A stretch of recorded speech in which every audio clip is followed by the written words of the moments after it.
What if you could build a machine that doesn't just, follow instructions, but actually learns? I'm not talking about just code. I'm talking about cognition. Today, we're going to pull back the curtain on the secret blueprint for creating a mind inside the machine. To really get our heads around this, let's start with a question that sounds, well, impossible. How do you ask a seashell its age? It sounds like a riddle from some ancient story, right? Okay, but what if it's not just a riddle?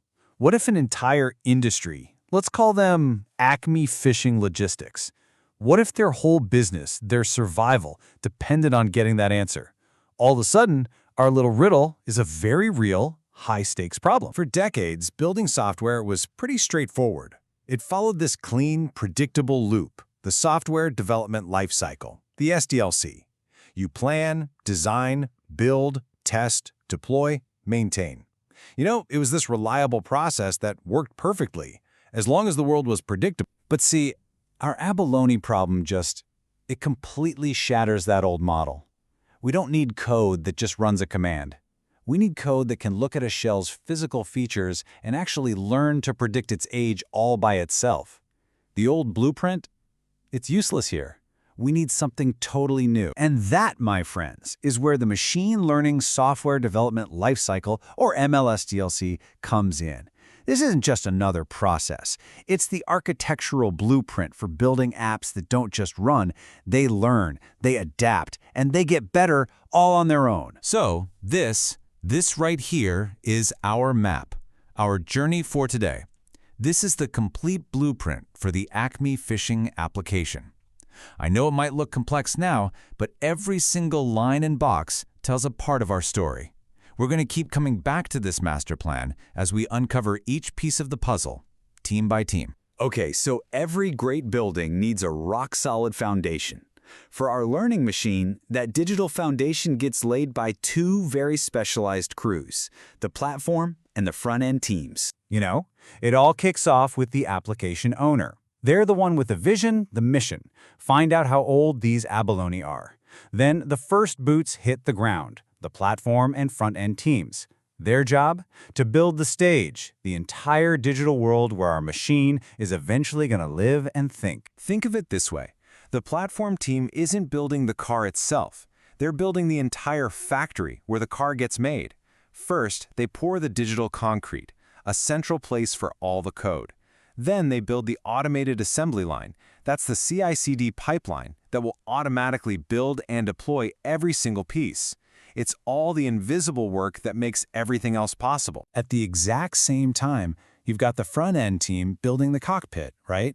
They're designing the website, the forms, the buttons, basically the exact spot where a fisherman, months from now, is going to enter a shell's measurements and finally ask our machine that one crucial question. All right, so the stage is set. The controls are ready to go. But let's be honest, right now, our application is just an empty shell. It's time to give it a brain. And just in time, the neurosurgeons arrive. That's our ML and data teams. Their mission is singular, and it's pretty profound. To build the brain. To construct the thinking, learning, decision-making core of this entire machine. So how in the world do you start building a brain? Well, you don't start with a big mess of raw data. You start here, at the SageMaker feature store. Seriously, think of it like a chef's pantry, already stocked with perfectly prepped, pre-processed ingredients. By using these consistent, high-quality features, they make sure every model they train is built from the best stuff possible. It saves a ton of time and cuts out errors. Now this is the mind of our machine in action. It's not magic. It's this incredibly smart, self-correcting workflow. Look at it. It grabs those ingredients from the pantry, it trains a new model, and then, and this is the key part, it rigorously tests its own creation. It's a loop that's always trying to build a better version of itself. But hold on a second. This brings up a kind of terrifying question, doesn't it? What if after all that work, all that training, this new, shiny brain is actually dumber than the one we already have? What if the new model is just worse? Do we just deploy it anyway? Nope, no way. And this is the real genius of the whole setup. The system has a built-in quality gate.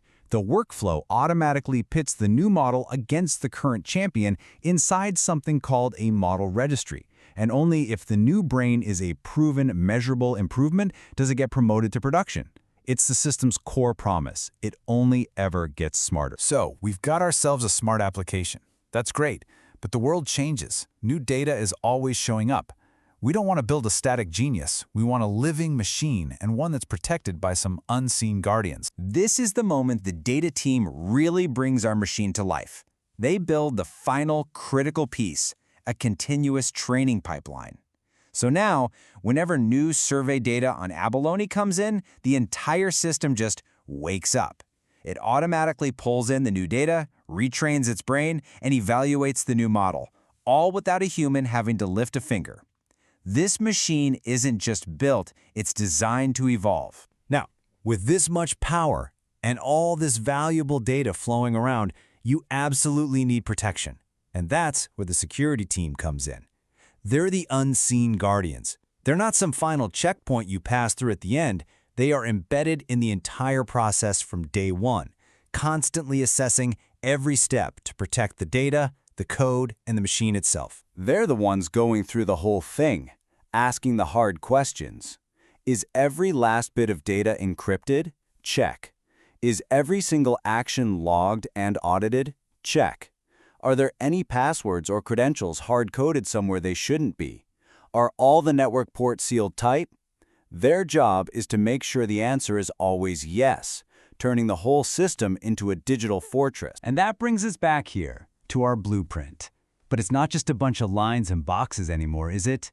Now we see the story. We see the foundation being laid, the controls being built, the brain being engineered, the whole system coming to life, and the fortress being secured. The blueprint is now a reality, a living, learning machine built by a symphony of teams working in perfect concert. We've built our machine. We've seen the elegant blueprint that allows it to learn and grow. But here's the thing. This has all been in a perfect, controlled environment. What happens when we release this thing into the wild? What happens when it gets pushed to its absolute limits by the chaos of the real world? Well, that's our next story. Hari! Hari!